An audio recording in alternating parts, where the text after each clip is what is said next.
As-Sunnah, As-Sunnah, As-Sunnah Foundation. As-Sunnah, As-Sunnah, As-Sunnah Foundation. আসসালামু আলাইকুম ওয়া রাহমাতুল্লাহি ওয়া বারাকাতুহু। আলহামদুলিল্লাহ ওয়াসসালাতু ওয়াসসালামু আলা রাসূলিল্লাহ ওয়া বা'দ। সুপ্রিয় দর্শক শ্রোতা ভাই বোন, দেশ ও প্রবাস যেখান থেকে আমাদেরকে দেখছেন, আপনাদের সকলকে সাদর আমন্ত্রণ জানাচ্ছি as-Sunnah ফাউন্ডেশন স্টুডিও থেকে। আপনারা দেখছেন as-Sunnah ফাউন্ডেশন আয়োজিত সাপ্তাহিক সরাসরি প্রশ্নোত্তর অনুষ্ঠান শরীয়ত সমাধানের 189তম পর্ব। আলহামদুলিল্লাহ, অন্যান্য দিনের মতো আজও আমরা আপনাদের সঙ্গে ঘণ্টাব্যাপী থেকে আমাদের জীবন ঘনিষ্ঠ জিজ্ঞাসাগুলোর কোরআন হাদিসের আলোকে জবাব দেওয়ার চেষ্টা করছি। ওয়ামা তৌফিক ইল্লা বিল্লাহ। আপনার যে কোনো জীবন ঘনিষ্ঠ জিজ্ঞাসা বাংলায় সংক্ষেপে মন্তব্যের ঘরে লিখুন। আমরা ইনশাআল্লাহ বিইذনিল্লাহ যথাসম্ভব আপনার প্রশ্নের উত্তর দেওয়ার আপ্রাণ চেষ্টা অব্যাহত রাখব। আপনারা লাইভ অনুষ্ঠানটি দেখতে পাচ্ছেন আমাদের ভেরিফাইড ফেসবুক পেজে, as-Sunnah ফাউন্ডেশন ভেরিফাইড ফেসবুক পেজে এবং আমাদের ভেরিফাইড ইউটিউব চ্যানেল এবং অন্যান্য চ্যানেল ও পেজ সমূহে একযোগে। যে কোনো জায়গায় প্রশ্ন করলে ইনশাআল্লাহ বিইذনিল্লাহ আমরা চেষ্টা করব আপনাদের সেই প্রশ্নগুলোকে কালেক্ট করে যথাসম্ভব উত্তর দেওয়ার। প্রিয় দর্শক, শুরুতে আমরা as-Sunnah ফাউন্ডেশনের কোনো লাইভ বা কোনো আপডেট, কোনো তথ্য থাকলে সেটি আপনাদেরকে জানিয়ে থাকি।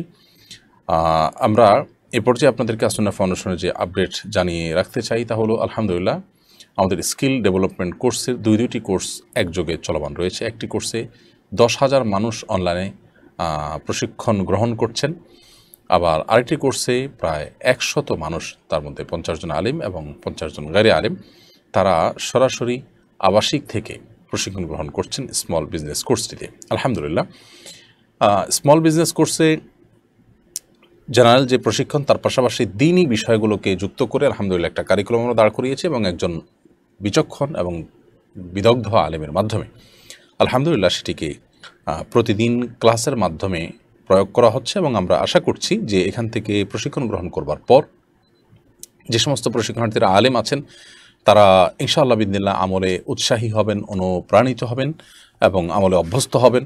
সেই সাথে যারা গায়রে আলেম আছেন আমরা আশা করছি তাদের মধ্যে দ্বীনি চেতনা বৃদ্ধি পাবে, তৈরি হবে, যেহেতু তাদেরকে 3 মাস আমরা আবাসিক রেখে হাতে কলমে দ্বীনি শিক্ষা, মোরালিটি, নীতিনৈতিকতার চর্চা, গুরুত্ব এগুলো ইনশাআল্লাহ বিইذনিল্লাহ অনুধাবন করার চেষ্টা অব্যাহত রাখব।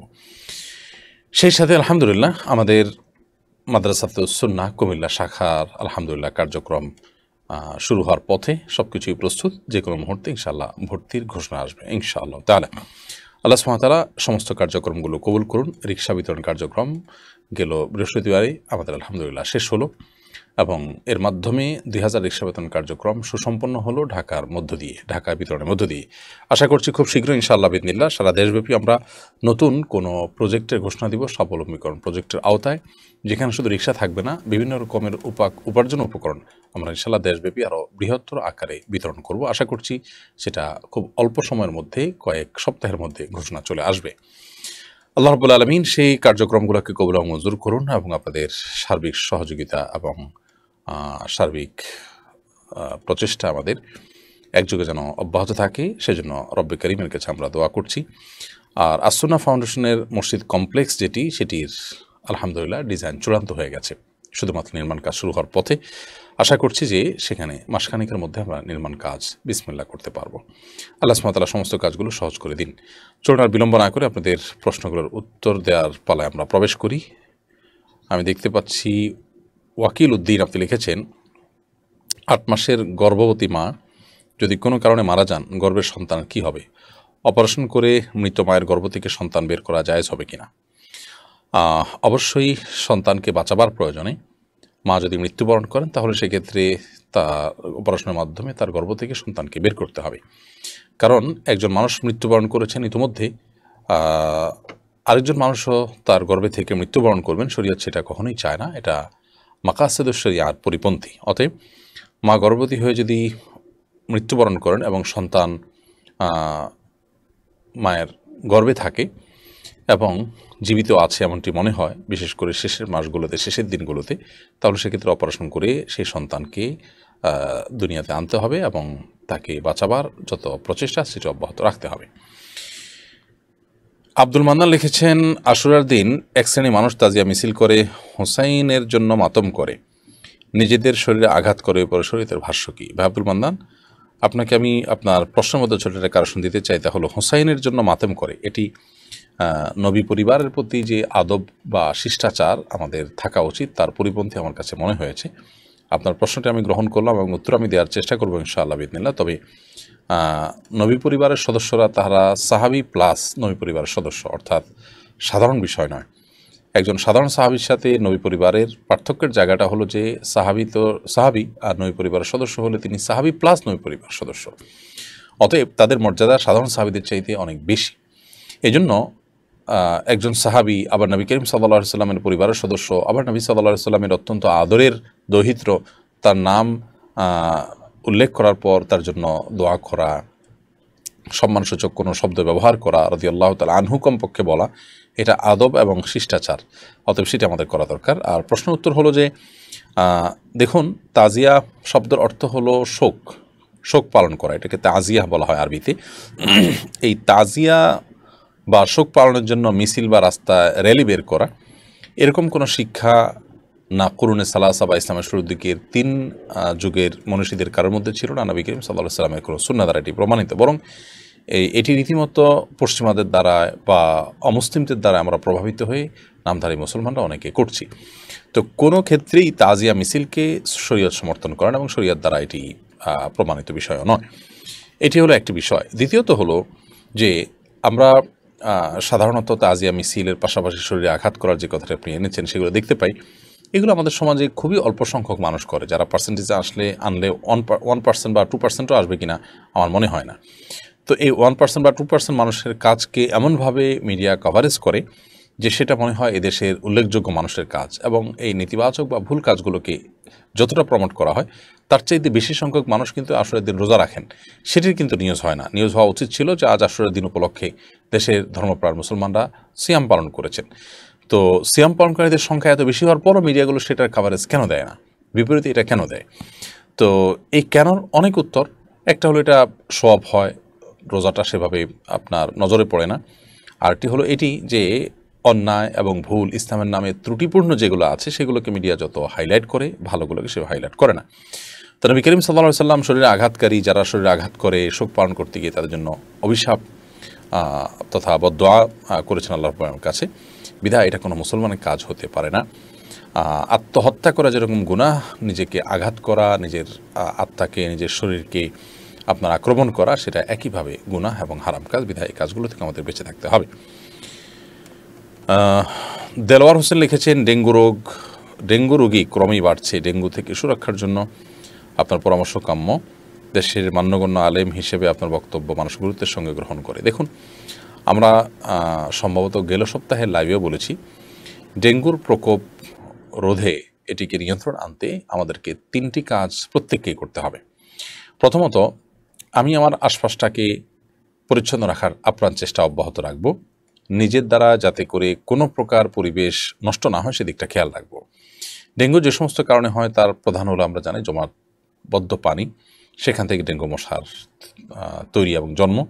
অতএব আমার আশেপাশে এরকম কোনো পানি যেন জমে না থাকে সেটা আমি খেয়াল রাখবো।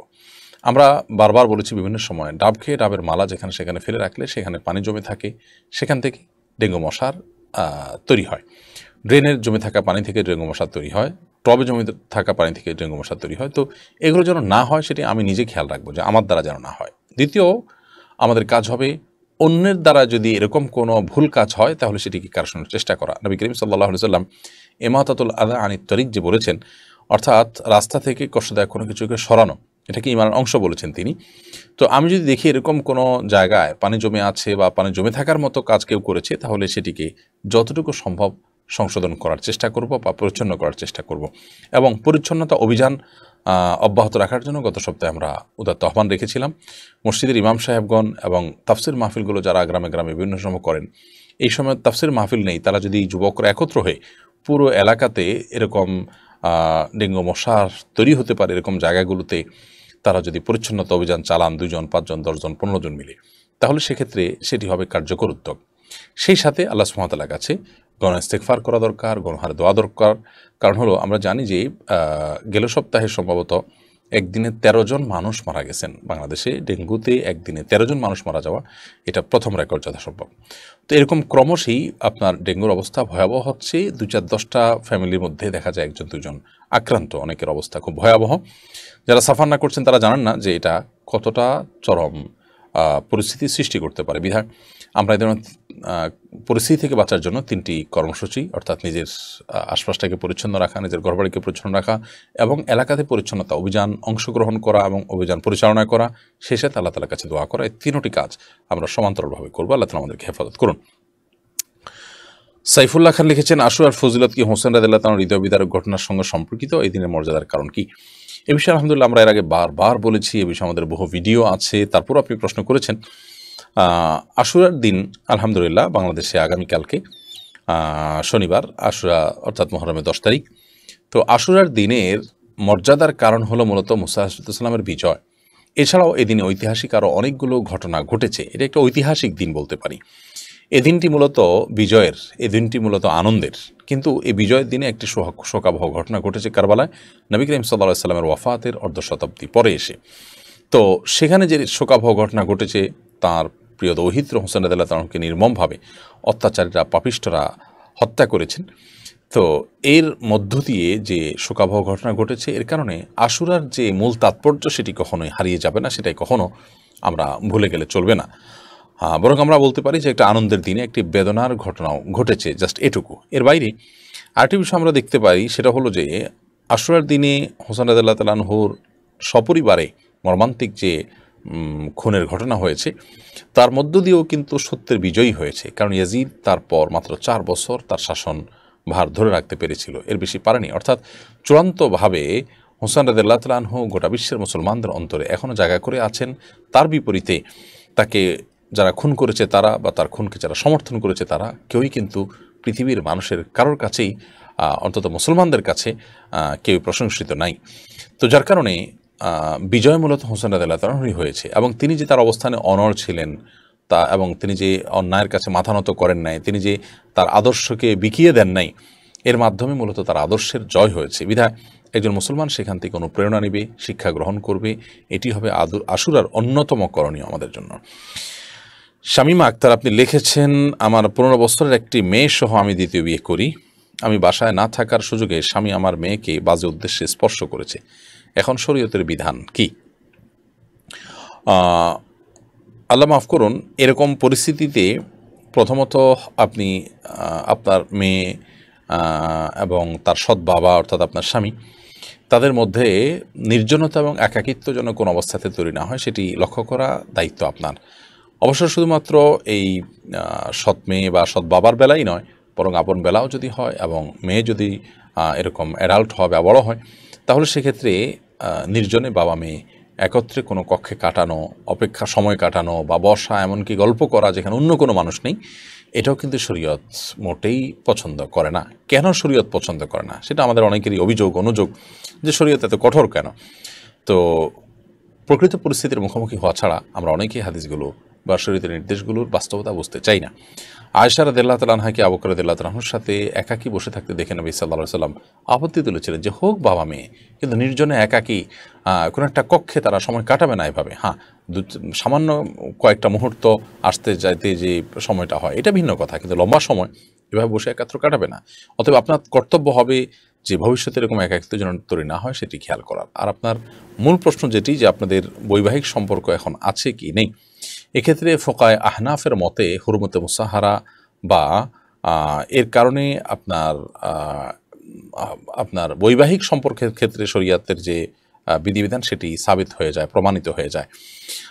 অর্থাৎ বিষয়টা এরকম যে মেয়ের সাথে জেরায় লিপ্ত হলে বা তাকে বিবাহ করলে যে বিধানটা হতো সেরকম বিধান এখানে প্রযোজ্য হয় বলে ফোকায়ে আহনাফ বলেন এই জাতীয় ক্ষেত্রে।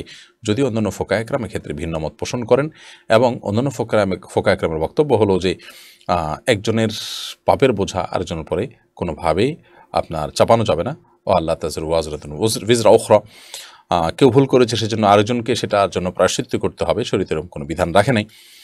এ বিষয়ে নিয়ে দীর্ঘ আলোচনা, অনেক বেশি উভয় পক্ষের দাঁড়িয়ে আলোচনা এবং বিস্তারিত বক্তব্য পক্ষে বিপক্ষে সেগুলোকে উপস্থাপন করা, এটা সংক্ষিপ্ত পরিসরের এই প্রশ্নোত্তর সেশনে সম্ভব নয়।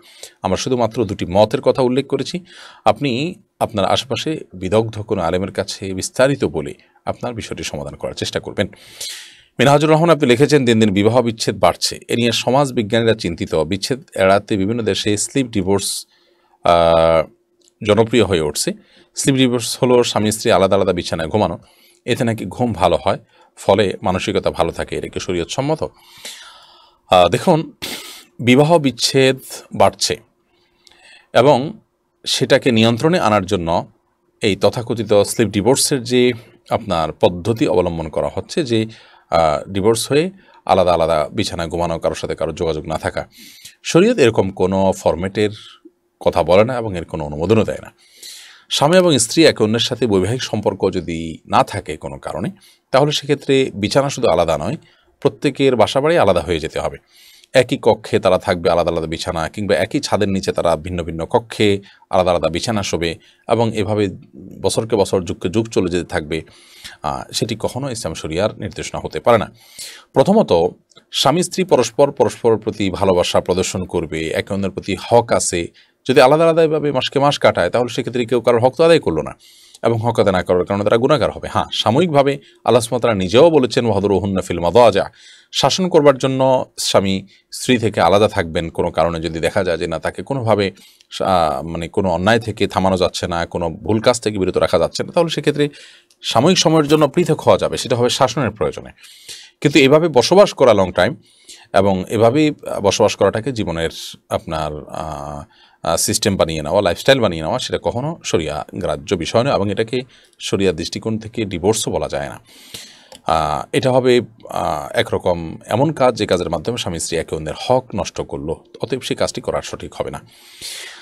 আর জয়নুল আবেদিন আপনি লিখেছেন, সম্প্রতি ঢাকার একটি মসজিদে তাবলিগের 2 গ্রুপের মারামারিতে একজন নিহত, এ ব্যাপারে কিছু বলবেন? ভাই জয়নুল আবেদিন, আল্লাহ মাফ করুন, মুসলমানদের 2টি দল বা 2টি পক্ষ যদি মারামারিতে লিপ্ত হয় এবং তাদের কেউ একজন মারা যায়, তো নবী করিম সাল্লাল্লাহু আলাইহি ওয়াসাল্লাম বলেছেন, আল কাতিলু ওয়াল মাকতুলু কিলাহুমা ফিন্নার। এক্ষেত্রে হত্যাকারী এবং নিহত উভয় জাহান্নামে যাবে। প্রশ্ন করা হলো যে হত্যাকারী জাহান্নামে যাবে, সেটা তো পরিষ্কার, কিন্তু নিহত ব্যক্তি কেন জাহান্নামে যাবে? এর উত্তর এলো যে নিহত ব্যক্তি সেও হত্যাকারী, যে তাকে হত্যা করতে প্রস্তুত ছিল, চেষ্টা করেছিল কিন্তু পারেনি। এজন্য আমরা বলেছি শুরুতে যে মারামারিতে লিপ্ত, উভয় পক্ষ মারামারি লিপ্ত হলে, দুজনই মারামারিতে লিপ্ত হলে, তাদের কোনো একজন মারা গেলে অপরজন জাহান্নামে যাবে। শুধু তা নয়, যে মারা গেছে সেও জাহান্নামে যাবে, কারণ সেও মারামারিতে লিপ্ত ছিল এবং নিজে দুর্বলতার কারণে, কোনো কারণে, তার কোনো ভুলের কারণে হয়তো সে মৃত্যুর মুখে বা খুনের মুখোমুখি হয়েছে, কিন্তু সুযোগ পেল সেও হয়তো মারত। তো এটা কোনো মুসলমানের কাজ না, এগুলো জাহিলি যুগের কর্ম। আমরা অনেকে ইসলামের নামে এ ধরনের মারামারি, গালাগালি, পরস্পরের বিরুদ্ধে আমরা ইসলামের শরিয়ার গণ্ডি লঙ্ঘন করে আমরা অন্যায় কাজ করে থাকি এবং এটাকে মনে করি ইসলামের সেবা, ইসলামের খেদমত। এটা মূলত প্রবৃত্তির পুজো হয়, ইসলামের খেদমতের মাধ্যমে মোটেও হয় না। আল্লাহ সুবহানাহু ওয়া তাআলা আমাদেরকে হেদায়েত দান করুন এবং ভুলগুলো থেকে সরে আসার তৌফিক দান করুন। ইব্রাহিম খলিল আপনি লিখেছেন, আমরা ছোটকাল থেকে নবী সাল্লাল্লাহু আলাইহি ওয়াসাল্লামের দৌহিত্রদের ইমাম হাসান ও ইমাম হোসেন বলতে শুনেছি। ইদানিং কোনো আলেম ইমাম বলতে নিষেধ করেন, কারণটা কি? ইমাম মানে তো নেতা, তারা নেতা ছিলেন না? ভাই ইব্রাহিম খলিল, প্রথম কথা হলো যে সাহাবায়ে কেরাম রিদওয়ানুল্লাহি তাআলা আলাইহিম আজমাইন, তাদের সবাইকে আমরা আমাদের নেতা মনে করি, তাদের সবাই আমাদের অনুসরণীয়। অতএব সমস্ত সাহাবীরাই ইমাম এ অর্থে। কিন্তু সমস্ত সাহাবীদের থেকে আলাদা করে শুধু নবী পরিবারের 2 জন বা 3 জনকে শুধুমাত্র ইমাম বলা, এটা শিয়াদের ইমাম সংশ্লিষ্ট যে আকীদা আছে তার সাথে সাযুজ্যপূর্ণ হয়, তার সাথে সাদৃশ্যপূর্ণ হয় এবং সেটার সাথে মিলে যায়, যার কারণে হয়তো ওলামায়ে কেরাম নিষেধ করেন। কারণ শিয়ারা, আপনারা জানেন যে তারা 12 ইমামে বিশ্বাস করে এবং তাদের সে বিশ্বাসের জায়গা থেকে তারা কিন্তু আপনার নবী পরিবারের এই 3 জন মহান সদস্য, আলী রাদিয়াল্লাহু তাআলা আনহুকে এবং হাসান এবং হোসেন রাদিয়াল্লাহু তাআলা আনহুমকে তাদেরকে ইমাম বলে সম্বোধন করে। তার মানে ইমামতের উপযুক্ত, রাষ্ট্রীয় খেলাফতের উপযুক্ত তারাই ছিলেন, আবু বকর, ওমর, ওসমান, আবু বকর, ওমর রাদিয়াল্লাহু তাআলা আনহুম বা অন্যরা নন। এই দাবি থেকে তারা অনেক সময় এই ধরনের ইমাম শব্দের ব্যবহার করে থাকে। আবার তাদের যে ইমাম সম্পর্কিত ভ্রান্ত ধারণা আছে সেটিকে কেন্দ্র করেও তারা এরকম ইমাম শব্দের প্রয়োগ করে থাকে। তো আহলুস সুন্নাহ ওয়াল জামাআহ সাধারণত সাহাবাদের মধ্যে কোনো পার্থক্য এভাবে করে না যে 2 জন বা 3 জনকে আমরা ইমাম বললাম, বাকিদেরকে আমরা ইমাম বললাম না, তার মানে বাকিরা ইমাম নন। তো সেরকম একটা সন্দেহ চলে আসে। আপনার উদ্দেশ্য হয়তো অসৎ নয়, হয়তো শিয়াদের মতো বিশ্বাস আপনার নয়, কিন্তু তাদের সাথে মিলে যাওয়ার কারণে অনেক ওলামায়ে কেরাম সেটিকে হয়তো নিষেধ করেন। সাইফুল্লাহ খান লিখেছেন, আপনার প্রশ্ন উত্তর দিয়েছি। মুনতহা আপনি লিখেছেন, আমার এক বোনের বিয়ের বয়স পার হয়ে যাচ্ছে, পাত্রপক্ষ দেখতে এসে অনেক আগ্রহ দেখায়, কিন্তু পরে আর কোনো খোঁজ থাকে না, এই অবস্থায় করণীয় কি? অনেক সময় ব্ল্যাক ম্যাজিকের কারণে বিবাহ বন্ধ রাখা হয়, তো এই জন্য আপনি ভালো কোনো রাকির শরণাপন্ন হতে পারেন, কিংবা আপনি সেলফ রোকিয়া সেটি করতে পারেন। সেলফ রোকিয়া বলতে রোকিয়া সংশ্লিষ্ট বইগুলো কিনে এবং রোকিয়ার পদ্ধতিগুলো আপনি অনলাইন থেকে শিখে দেখে আপনি সেটি প্রয়োগ করতে পারেন। আমার পরিচিত অনেক ভাইরা আছেন যারা নিজেরা সেলফ রোকিয়া করে, নিজেদের রোকিয়া নিজেরা করে আলহামদুলিল্লাহ জিন এবং ব্ল্যাক ম্যাজিক সংশ্লিষ্ট ভয়াবহ সমস্যা থেকে উত্তরণ তাদের হয়েছে। অতএব এ ধরনের পরিস্থিতিতে ব্ল্যাক ম্যাজিক আছে কি না সেটা চেক করা যেতে পারে ভালো কোনো রাখির মাধ্যমে। রাখিদের মধ্যে আবার ভালো রাখি পাওয়া খুবই টাফ, খুবই কঠিন এবং দুরূহ একটি কাজ, সেই কাজটি আপনাকে করতে হবে, কারণ বিয়ে বন্ধ হওয়ার সময় এসব কারণে হয়ে থাকে। এম এ আজিজ নবাবি আপনি লিখেছেন, গরু ছাগল বর্গা দেওয়া জায়েজ আছে কিনা? গরু এবং ছাগল বা এই জাতীয় গবাদি পশু, এটা যদি আপনি কাউকে লালন পালন করতে দেন এবং তার সাথে চুক্তি থাকে যে তুমি লালন পালন করবা, বিনিময়ে তোমাকে আমি এই জিনিসটা দিব বা এতটুকু দিব, তাহলে সেটা জায়েজ হতে পারে, এটা না জায়েজ বা হারাম হওয়ার কোনো কারণ নেই।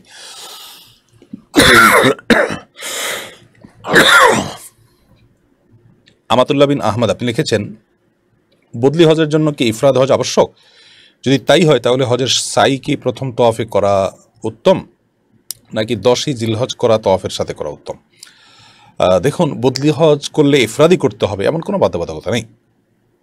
বদলি হজকারী হজে ইফরাদ যেমন করতে পারেন তামাত্তু হজও করতে পারেন, ইফরাদই করতে হবে এমন কোনো আবশ্যকীয়তা নেই। আর সাইড কথা যেটি বলেছেন সেটি তামাত্তু হজে এবং ইফরাদ হজে শুরুতে যে তওয়াফ করবেন তওয়াফের সাথে করলে সেটি পরবর্তীতে সাই হিসাবে গণ্য হবে ইনশাআল্লাহ তাআলা।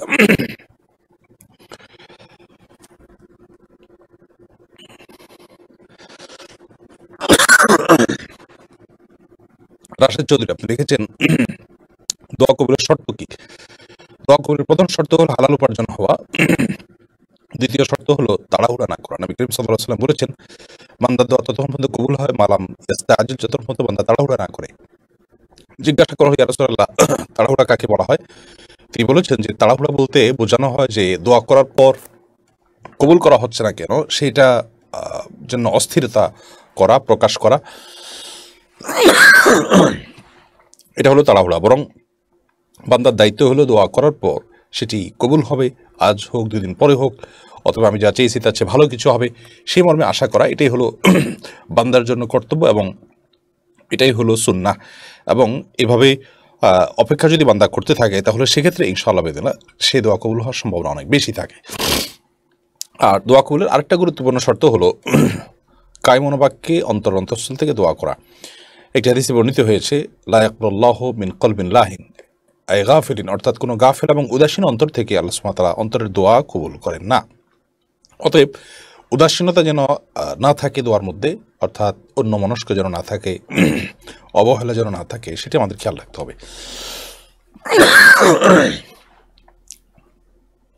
এরপরে MH মেহেদি আপনি লিখেছেন, আমার মা ও বোন যদি বেপর্দা চলাফেরা করে তাহলে বড় ছেলে হিসাবে আমাকে কি আল্লাহর কাছে জবাবদিহি করতে হবে?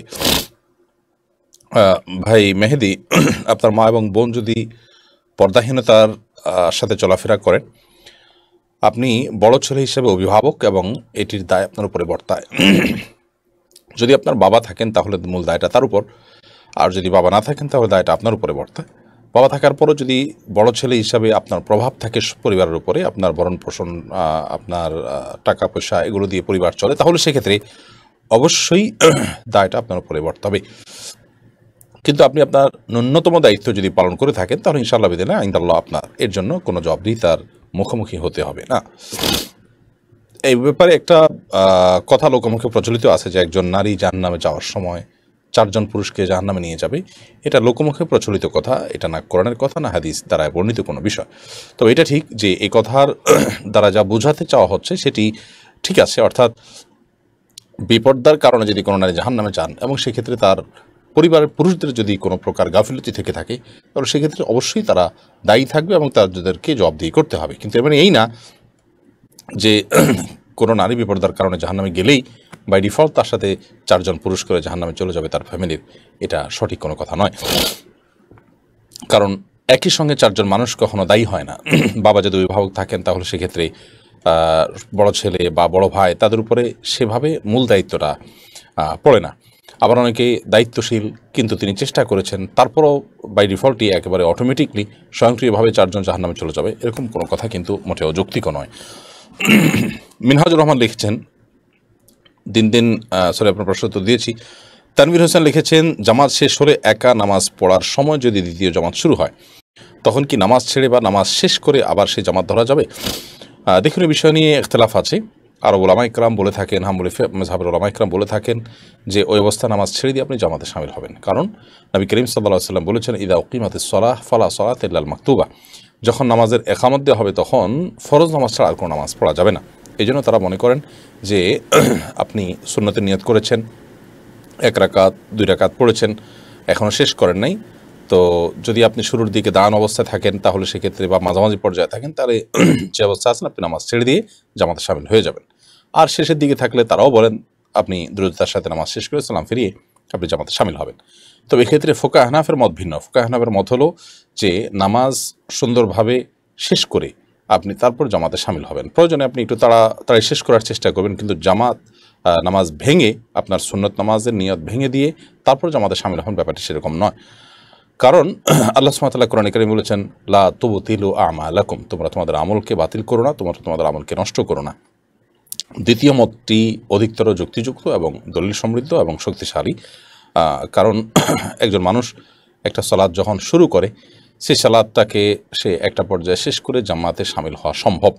ব্যাপারটা এরকম হওয়ার সম্ভাবনা একেবারেই নাই যে সুন্নাত নামাজ পড়তে গেলে তার জামাত ছুটে যাবে।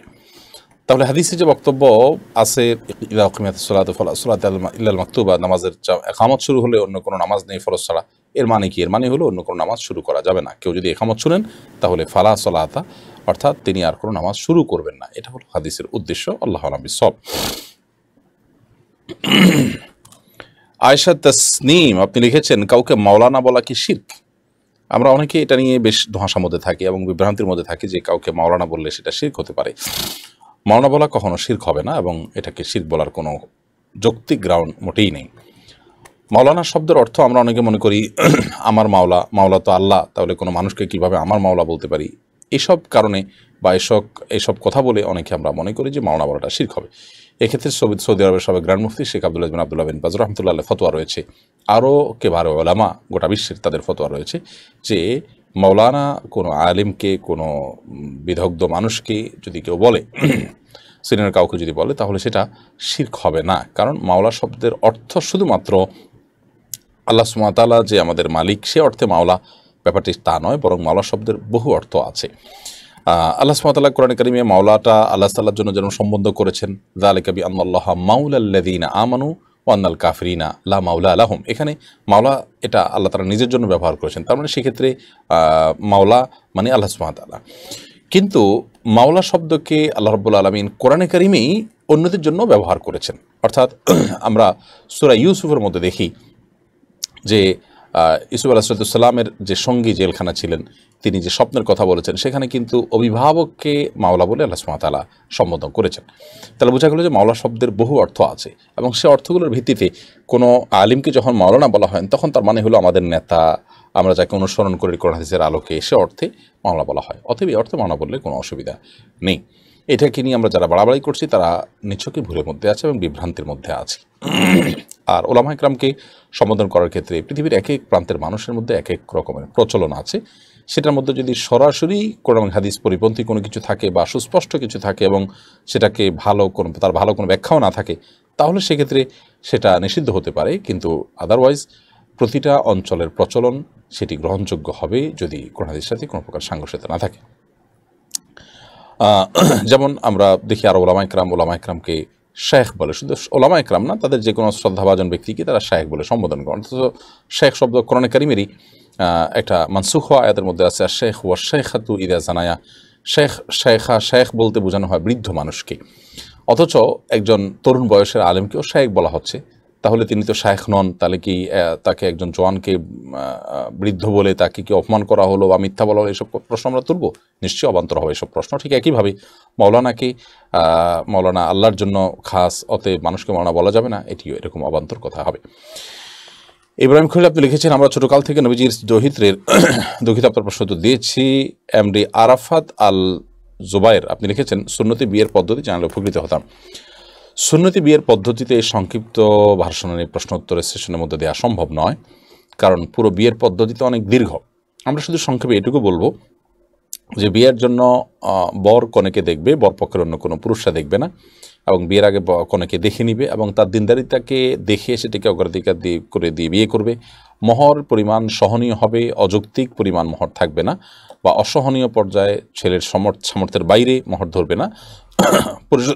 মহর পরিশোধ করার নিয়ত থাকবে, মহর পরিশোধ নিয়ে কোনো প্রকার গাফিলতি করবে না, এবং বিয়ের অনুষ্ঠানে কোনো প্রকার হারাম কাজকাম যেন না হয় সেদিকটা খেয়াল রাখতে হবে।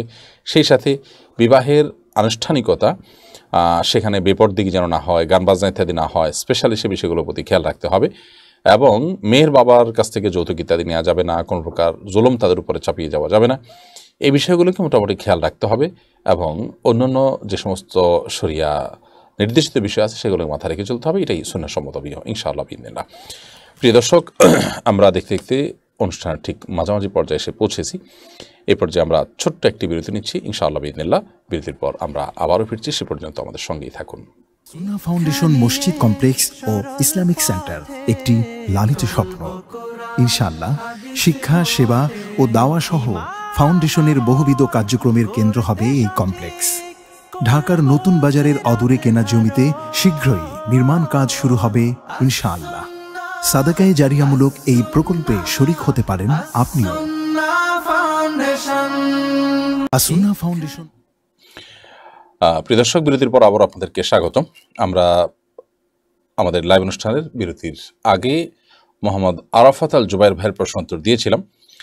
এরপর প্রশ্ন করেছেন ফখরুদ্দিন, আপনি লিখেছেন, আজ রোজা রাখতে ভুলে গিয়েছি, আগামীকাল কি আশুরা রোজা রাখতে পারবো? আশুরা রোজা আমাদের রাখা উচিত আশুরার দিন এবং তার আগের দিন, অর্থাৎ 9 এবং 10 জিলহজ। আজ শুক্রবার 9 জিলহজ গত হয়ে গেছে বাংলাদেশে, অতএব আজকের দিনটি রোজা রাখা দরকার ছিল, সেই সাথে আগামীকাল। যারা আজকে রোজা রাখতে পারেননি বা ভুলে গেছেন, তারা আগামীকাল এবং তার সাথে পরশু এই দুদিন যোগ করে রোজা রাখতে পারেন, কারণ 9 এবং 10 যদি কোনো কারণে মিস হয়ে গেলে 10 এবং 11 সে অপশনটিও গ্রহণ করার সুযোগ কিন্তু হাদিসের আলোকে আছে। বিধায় আজকে কেউ রোজা রাখতে না পারলে আগামীকালকে অবশ্যই তিনি রোজা রাখবেন আশুরা রোজা হিসাবে এবং আশুরা দিন হিসাবে, আর তার সাথে পরবর্তী দিন অর্থাৎ রবিবার রোজা রাখবেন 11 তারিখ জিলহজের সেই হিসাবে। তাহলে ইনশাআল্লাহ বিদিল্লাহ 10-11 রোজা হিসাবে গণ্য হবে। এমডি এনামুল হক মনি লিখেছেন, স্ত্রী কি স্বামীর মতো না থাকা সত্ত্বেও জোর করে চাকরি স্ত্রী কি স্বামীর মত না থাকা সত্ত্বেও জোর করে চাকরি করতে পারবে? না, স্বামী যদি অমত থাকেন ঘরের বাইরে গিয়ে চাকরি করার পরে, তাহলে স্ত্রী অবশ্যই স্বামীর অবাধ্য হয়ে বাইরে গিয়ে চাকরি করতে পারবেন না, যদি স্বামী তার ভরণ পোষণ সব কিছু যথাযথভাবে প্রোভাইড করেন। আর যদি স্বামী তার স্ত্রীকে যথাযথভাবে সব কিছু না দেন, বরং স্ত্রী বাধ্য হয়ে নিজের জীবন বাঁচাবার জন্য চাকরি করার প্রয়োজন হয়, তাহলে সেক্ষেত্রে স্বামী বাধা দিলেও সে বাধা মানাটা তার উপরে মোটেও আবশ্যক নয়। শরীয়ত স্বামী স্ত্রী উভয়ের মধ্যে স্বামীকে কর্তৃত্বের আসনটা দিয়েছে শুধুমাত্র শৃঙ্খলার প্রয়োজনে। দুজন মানুষ একসাথে বসবাস করবেন, কোনো একটা কিছু করতে যাবেন যৌথভাবে, সেক্ষেত্রে একজনকে অবশ্যই দায়িত্বশীল হতে হয়। একটা মুদি দোকানও দুজন মানুষ থাকলে তাদের একজন মালিক আর একজন অধীনস্থ, একজন বস আর একজন কর্মচারী হতে হয়। দুজন সমান পাওয়ার দিয়ে একটা দোকানও চলতে পারে না, একটা সংসার চলা তো অনেক পরের কথা। আর সেজন্য আল্লাহ রাব্বুল আলামিন আর-রাজালু কওয়ামুনা আলা নিসা বলেছেন কোরআনে কারীমে। এর মানে এই না যে পুরুষ তার অধীনে মহিলা থাকবেন, যৌক্তিক অযৌক্তিক যা খুশি তা তিনি করবেন, স্ত্রী সব সহ্য করে যেতে হবে, এটি ইসলাম মোটেও বলেন। অতএব সেটি আমাদেরকে মাথায় রাখতে হবে। মাহমুদুর রহমান লিখেছেন, মহরমের রোজার সঙ্গে কাজা রোজার নিয়ত করলে দ্বিগুণ সওয়াব পাওয়া যাবে কিনা। মহরমের রোজা এটার সাথে আপনি কাজা রোজা করতে পারবেন না। কাজা রোজা সম্পূর্ণ স্বতন্ত্র দিন আপনাকে করতে হবে। দুটি সম্পূর্ণ দুই ক্যাটাগরির ইবাদত, অতএব এ দুটিকে আপনি এখানে একত্র করতে পারবেন না। আব্দুর রহমান সুজন লিখেছেন, শাইখের সুস্বাস্থ্য কামনা করছি, জাযাকুমুল্লাহ খাইর। আপনাকে আমি কিছুটা অ্যালার্জিতে ভুগছি, যার কারণে মাঝে মধ্যে কাশির একটু অসুবিধা হয়, দোয়া করবেন। আল্লাহ রাব্বুল আলামিন আরও কিছু শারীরিক কষ্টের মধ্যে আছি, আল্লাহ সুবহানাহু ওয়া তাআলা যেন সবগুলো থেকে শেফায়ে কামিলা আজলা দান করেন। ভাই আব্দুর রহমান সুজন, আপনার জন্য দোয়া করছি, আল্লাহ রাব্বুল আলামিন আপনাকেও শেফায়ে কামিলা আজলা দান করেন, আপনার পরিবারের সবাইকে সুস্থতা দান করেন। আমাদের সম্মানিত দর্শক শ্রোতারা, তাদের সবাইকে আল্লাহ রাব্বুল আলামিন শেফায়ে কামিলা আজলা দান করেন। সিরাজুল ইসলাম, আপনি লিখেছেন, আমি ইন্টেরিয়ার ডেকোরেশনের কাজ করি, হিন্দুদের বাড়িতে কাজ করতে হয়, এমনকি মন্দিরেও করতে হয়, এতে কি আমার গুনাহ হবে? ইন্টেরিয়ার ডেকোরেশনের কাজ করছেন, সেটি তো হারাম কোনো কাজ নয় মৌলিকভাবে। হিন্দুদের বাড়িতে যদি আপনার জেনারেল কাজ করেন, অর্থাৎ সৌন্দর্যবর্ধনের কাজ করেন, ইন্টেরিয়ার কাজ করেন, সেটাও জায়েজ আছে। বাট মন্দিরে যদি আপনি সৌন্দর্যের বর্ধনের কাজ করেন এবং সেটা পূজা সহায়ক কাজেরই অংশ, তো সেটি জায়েজ হওয়ার কোনো কারণ হতে পারে না। কারণ আপনি কোনো অন্যায় কাজের সহযোগী হতে পারেন না। হোক আপনার প্রফেশনাল কাজ, আপনার প্রফেশনাল অংশ হিসাবে কোনো কাজ করছেন, তাতে যদি কারোর কোনো অন্যায়ের সহযোগিতা হয়, তো সেটা কিন্তু কখনো জায়েজ হয় না, বিধায় এটি আপনার জন্য জায়েজ হবে না। রেজাউল করিম লিখেছেন, ওরস করা কি ইসলামী শরীয়তে জায়েজ আছে? কোনো মৃত ব্যক্তির কবরকে কেন্দ্র করে সেখানে কোনো প্রকার আনন্দ ফুর্তি, এটা জাহেলি কর্মকাণ্ড, এটা ইসলামী কোনো কর্মকাণ্ড না, ইসলামী শরীয়তে জায়েজ হওয়ার কোনো কারণ নেই। প্রথমত মাজার কেন্দ্রিক এই সমস্ত কার্যক্রমগুলোতে শিরক থাকে, বিদআত থাকে, বহু হারামের উপস্থিতি থাকে, সেই কারণে এগুলো সম্পূর্ণ নাজায়েজ গুনাহ এবং সুস্পষ্ট এবং পরিষ্কার হারাম, যার কারণে এই জন্য কোনো অবস্থাতেই আমাদের জন্য এই কাজগুলো করা জায়েজ হবে না। অর্থাৎ ওরস করা এবং ওরস কেন্দ্রিক যে কাজগুলো আছে সেগুলো কোনো অবস্থাতেই যেন না হয়, একজন ইমানদার হিসাবে সেগুলো আমাদেরকে খেয়ালে রাখতে হবে। এরপরে প্রশ্ন করেছেন কামরুজ্জামান মানিক, আপনি লিখেছেন, গ্রামের 60 থেকে 70% মানুষ সুদের সাথে জড়িত, মসজিদের জন্য কি সবার দান নিতে পারবে? গ্রামের মানুষ যারা সুদের সাথে জড়িত তাদেরকে মনে রাখতে হবে যে তাদের এই সুদের টাকা বা সুদ দ্বারা সুদী ব্যবসায় উপার্জিত টাকা, এটা দিয়ে দান করলে সেই দান আল্লাহ তাআলার কাছে কবুল হবে না। ইন্নাল্লাহ তাইয়্যিবুন লা ইয়াকবালু ইল্লা তাইয়্যিবা, নিশ্চয় আল্লাহ রাব্বুল আলামিন পবিত্র, তিনি পবিত্র ছাড়া কোনো কিছু গ্রহণ করেন না, বিধায় হারাম এবং এই অপবিত্র সম্পদ আল্লাহ সুবহানাহু ওয়া তাআলা গ্রহণ করবেন না। এটি আমাদেরকে মাথায় রাখতে হবে এবং পবিত্রটাই দিতে হবে। এরকম হারাম জানলে সেই সম্পদ মসজিদের জন্য গ্রহণ না করা মসজিদ কর্তৃপক্ষের দায়িত্ব, বিনয়ের সাথে বা কৌশলে যেভাবে হোক সেটাকে ফিরিয়ে দিতে হবে। এরপরে আখতার তহা এআরি থেকে আপনি লিখেছেন, ওমরা অথবা হজের সফরে স্বামী স্ত্রী সহবাস করতে পারবে কিনা? সফরে সহবাস করতে কোনো অসুবিধা নেই, কিন্তু ওমরায় এহরামরত অবস্থায় যতক্ষণ পর্যন্ত ওমরা শেষ না হয়েছে ততক্ষণ পর্যন্ত তারা স্বামী স্ত্রী সহবাস করতে পারবেন না। ঠিক একইভাবে হজে তাদের হজের যে তওয়াফ সেটা শেষ হওয়ার আগ পর্যন্ত স্বামী স্ত্রী সহবাস করতে পারবেন না। অর্থাৎ তারা পাথর মারবেন, কোরবানি করবেন, তারপর চুল চাচবেন, এহরাম পরে স্বাভাবিক হবেন, তওয়াফ করবেন, সাই করবেন, তারপরে স্বামী স্ত্রী সহবাস করতে পারবেন। নুরুন নাহার আপনি লিখেছেন, আমি নামাজে মনোযোগ বাড়াতে কি করতে পারি? নামাজে মনোযোগ বাড়াবার জন্য অনেকগুলো কাজ আছে। এর ভিতরে একটা হলো, সবচেয়েতে আমার কাছে যেটা পরীক্ষিত মনে হয়েছে এবং আমি পরীক্ষা করে দেখেছি, সেটা হলো আপনি দীর্ঘ সময় নিয়ে সালাত আদায় করুন। যত আস্তে আস্তে, যত ধীরে ধীরে নামাজ পড়বেন, তত বেশি নামাজে মনোযোগ বাড়বে ইনশাআল্লাহ তাআলা। এবং নামাজে মনোযোগ বাড়ানোর জন্য আপনার রুকু, আপনার সিজদা, আপনার কিয়ামকে আপনি অনেক সময় দেরি করতে থাকবেন। এতে যেটা হবে যে একটা সময় আপনার মনে হবে যে আমি কেন দেরি করছি, আচ্ছা তাহলে নামাজ পড়ছি আমি, মানুষ ভুলেই যায় যে সে নামাজের মধ্যে আছে, তখন অন্যদিকে মন চলে যায়। এটা হলো একটা কার্যকর উপায়, যে দীর্ঘ সময় নিয়ে ডাবল সময় দেন আপনি, নর্মাল সময় যেটা ব্যবহার করেন নামাজের জন্য তার চেয়ে বেশি সময় ব্যবহার করেন। এক, দ্বিতীয়ত হলো যা পড়ছেন নামাজের মধ্যে সেগুলোর অর্থগুলো বুঝে পড়ার চেষ্টা করুন, অর্থগুলো জানার চেষ্টা করুন, বুঝে নিন। তৃতীয়ত আপনাকে মনে রাখতে হবে যে আপনি নামাজের মধ্যে কিন্তু আল্লাহকে সম্বোধন করেই কথা বলেন পুরো নামাজ জুড়ে। ইয়াকা নাবুদু, আপনারই ইবাদত করছি, শেষে বলছেন আল্লাহুম্মা হে আল্লাহ ইন্নী যালামতু, আমি জুলুম করেছি, মানে আল্লাহর সাথে আপনি কথা বলছেন। সেখানে অন্যমনস্ক হওয়া, যে কারোর সাথে কথা বলতে গিয়ে অন্যমনস্ক হওয়া, সেটা রীতিমতো অসৌজন্যতা, অভদ্রতা। সেখানে আল্লাহর শানে এটি কত বড় বেয়াদবি হবে, কত বড় অসৌজন্যতা হবে তা বলাই বাহুল্য। এই বিষয়গুলো মাথায় রাখতে হবে ইনশাআল্লাহ তাআলা, তাহলে নামাজে মনোযোগ ধরে রাখাটা তুলনামূলক সহজ হবে। আরাফাত ফারজানা আপনি লিখেছেন, সন্তান না হলে মুরব্বীরা অনেক ঔষধ খাওয়ায় সন্তান হওয়ার জন্য, এতে কি শিরকের গুনাহ হবে? না, এটা শিরকের গুনাহ হবে না।